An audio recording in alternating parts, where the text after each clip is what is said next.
In a decision that's shaking the core of immigration law and human rights protections, a federal judge has ruled that the Trump administration must bring back yet another immigrant who was deported without due process. His name is O.C.G, a Guatemalan native, and his story is both heartbreaking and emblematic of a deeper legal and moral crisis. On a seemingly routine day in February 2025, O.C.G was put on a bus by plainclothes U.S. immigration agents and sent across the border into Mexico. From there, Mexican authorities deported him to Guatemala, a place where his life was already at risk. But what no one knew at the time, or at least what no one acted on, was this: he was never given the chance to express his fears of persecution, kidnapping, and rape. O.C.G claims he was raped and targeted during a prior stay in Mexico. He also says he's being threatened and persecuted in his native Guatemala. Under both US and international law, deporting someone to a country where they could be tortured is illegal. Yet, that's exactly what happened. Enter Judge Brian Murphy, a federal judge based in Boston. In a 14-page decision, he didn't mince words. He described the case as a banal horror: a man wrongfully loaded onto a bus and sent back to a country where he was allegedly just raped and kidnapped. But the Department of Homeland Security fired back. A spokesperson called Judge Murphy an activist judge and claimed the man was lawfully removed to a safe third country, Mexico, pending his asylum claim. This isn't an isolated incident. In fact, this is the third time that federal courts have ordered the Trump administration to bring back someone who was improperly deported, and each time the government has resisted. Earlier this year, Temenkilmer Obrego Garcia of El Salvador and Daniel Lozano Camargo of Venezuela were deported despite court orders and legal protections. One was sent to a maximum security prison. The other was removed under an obscure wartime law from the 18th century. In contrast, O.C.G isn't incarcerated.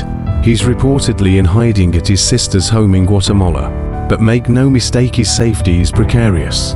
A federal judge previously barred his deportation to Guatemala, citing imminent danger. And then came the flip-flop. Initially, immigration officials claimed they had asked O.C.G if he feared being sent to Mexico, and he supposedly said no. But when pressed for depositions, the government admitted no one could confirm that conversation ever happened. Murphy called this deception troubling. In the legal world, that's putting it mildly. Attorneys for O.C.G proposed a solution: a chartered flight, arranged by the US government, to bring him back and give him the hearing he was denied. Judge Murphy agreed, citing not only legal precedents, but the moral foundation of America's asylum laws. Legal experts say Murphy's ruling highlights a pattern of procedural shortcuts and a dangerous push toward rapid, and often secretive, deportations. These tactics, critics argue, violate both US law and international human rights agreements. The tension doesn't end with O.C.G. Judge Murphy has also restricted deportations to countries like Libya and South Sudan, citing extreme danger. The Trump administration's response: fury. Secretary of State Marco Rubio accused the judge of interfering in foreign policy. He blamed Murphy's orders for allegedly provoking violent clashes in Libya and delaying humanitarian efforts in South Sudan. Immigration has always been a political powder keg, but legal scholars say we're entering new territory where courts are forced to police not just the law, but honesty itself. At the heart of this case is a question as old as the country itself: who deserves a voice? Who deserves protection? And what happens when the government forgets its own rules? This ruling isn't just about one man. It's about reminding the government that due process is not optional. Asylum isn't a loophole, it's a lifeline. In his ruling, Murphy said the cost of returning O.C.G is vanishingly small compared to the price of abandoning American ideals.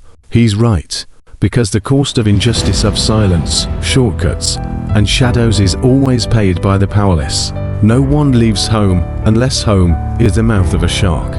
Wars and Shire. Justice isn't just a concept, it's a commitment. And right now, a man named O.C.G waits in hiding, Wondering if America will keep its word? Click the link in the description for 10 Amazon products that support immigration legal aid and refugee charities.